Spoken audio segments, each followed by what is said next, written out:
एक बार की बात है, एक गांव में एक गरीब किसान रहता था। वह बहुत ही ईमानदार और मेहनती आदमी था। वह अपने छोटे से खेत में काम करता था और बहुत ही खुश रहता था। पूरे गांव में किसान की ईमानदारी के बहुत ही चर्चे थे। उसका एक दोस्त था जो उस गांव के राजा के यहाँ सिपाही का काम करता था। वह किसान उसके घर रोज मिलने जाता था। एक बार राजा ने अपने दरबार में एक ऐलान किया कि उसके बगीचे में काम करने वाले एक अच्छा कारीगर चाहिए। राजा का यह ऐलान सुनकर किसान ने अपना दोस्त को सिपाही ने सोचा कि यह मौका है कि किसान से मित्रता निभाने की।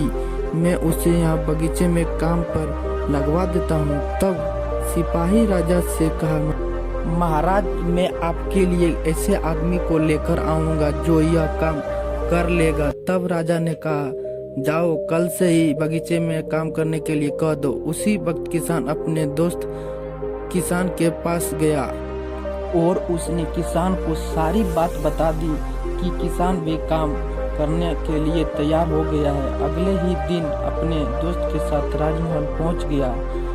सिपाही उस राजा के सामने लाया और राजा ने उसे बगीचे के देखभाल का काम सौंप दिया। राजा ने कहा, तुम पूरे ईमानदारी से काम करोगे तो 50 सोने की मुद्राएं हर महीने में मिलेंगी।